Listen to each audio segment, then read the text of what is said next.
Kak, kami dari partner 5A akan menjelaskan tentang sokletasi. Saya Paloma Sinaga, NIM 1808020092 dan teman saya Yulia Ratu Borupane, NIM 1808020006. Saya akan menjelaskan terlebih dahulu pengertian dari sokletasi. Sokletasi adalah suatu proses ataupun metode pemisahan suatu komponen yang berada di dalam zat padat dengan penyarian secara berulang-ulang menggunakan pelarut tertentu.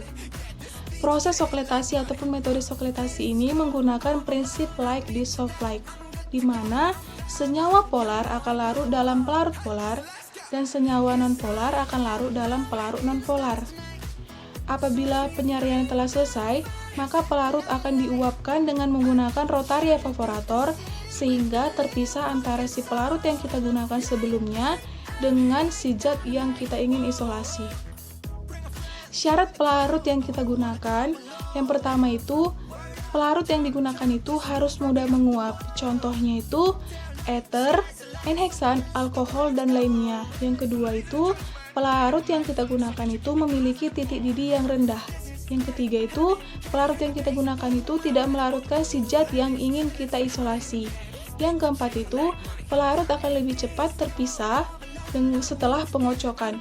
Yang kelima itu, sesuaikan sifat si pelarut dengan sifat si zat yang kita ingin isolasi, seperti polar atau non-polar. Kelebihan dari metode sokletasi, yang pertama itu, sampel yang digunakan itu tidak terlalu banyak. Yang kedua itu, sampel diekstraksi secara sempurna karena dilakukan secara berulang-ulang. Yang ketiga itu, pelarut yang digunakan juga tidak terlalu banyak. Yang keempat itu, pelarut dapat digunakan secara berulang-ulang pada proses sokletasi tanpa harus diganti tiap siklusnya. Yang kelima itu, waktu pengerjaannya lebih cepat dan lebih efisien. Yang keenam itu, pelarut yang digunakan itu harganya lebih ekonomis dan mudah dijangkau. Kelemahan dari metode sokletasi. Yang pertama itu, tidak bisa ataupun tidak dapat digunakan pada tumbuh-tumbuhan yang tidak tahan panas ataupun senyawa yang tidak tahan panas karena akan terjadi penguraian atau dekomposisi. Yang kedua itu, harus dilakukan identifikasi terlebih dahulu dengan menggunakan regen-regen seperti Mayer, Diegendorf, Bouchard, dan regen lainnya. Yang ketiga itu, pelarut yang digunakan itu memiliki titik didih yang rendah sehingga mudah menguap. Assalamualaikum warahmatullahi wabarakatuh. Perkenalkan nama saya Yulia Ratu Borupane, 1808020006. Di sini saya membahas tentang eksklusif sokletasi bahan alam. Yang pertama itu ada preparasi sampel. Preparasi sampel itu sampel diiris tipis-tipis, kemudian dimasukkan ke dalam kertas saring. Nah, kertas saring yang digunakan di sini itu kertas saring biasa karena dia memiliki luas permukaan yang lebar sehingga pelarut mudah untuk membasahinya. Kemudian habis itu dirangkai kertas saring dengan menggunakan benang dan jarum hingga kertas saring menyelubungi sampel. Kemudian dimasukkan kertas saring yang sudah berisi sampel ke dalam alat soklet. Habis itu kemudian diukur 300 ml etanol. Kenapa kita pakai 300 ml etanol? Karena sipol yang dipakai di sini itu berukuran 200 ml dan kalau yang kita gunakan itu mudah menguap. Makanya caranya kita memakai 300 ml etanol agar ada yang tersisa di labu alasnya supaya labu alasnya tidak mudah meledak karena pada saat kosong labu alas itu mudah pecah. Kemudian dimasukkan ke dalam labu alas, baru dimasukkan batu didih. Nah, batu didih di sini gunanya untuk meletakkan suhu pelarut yang ada di dalam labu alas dan untuk mencegah bumping. Habis itu dirangkai alat soklet. Habis dirangkai alat soklet, disokletasi sebanyak 3 kali. Kenapa harus 3 kali? Karena itu adalah jumlah optimumnya untuk mengikat senyawa metabolit dalam sampel.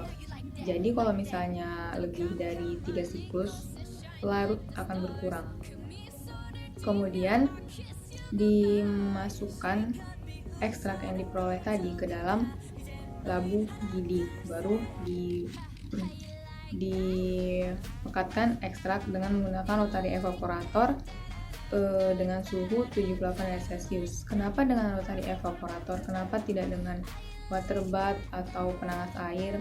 Karena di rotary evaporator, pelarut yang menguap itu bisa ditampung lagi dan bisa digunakan lagi, dan juga waktu yang dibutuhkan menguap itu lebih cepat daripada penangas air atau water bath. Kalau misalnya kita menggunakan water bath atau penangas air, waktu yang kita gunakan itu lama karena kita tidak bisa memakai pelarut yang sudah menguap, kita harus menggantinya dengan yang baru.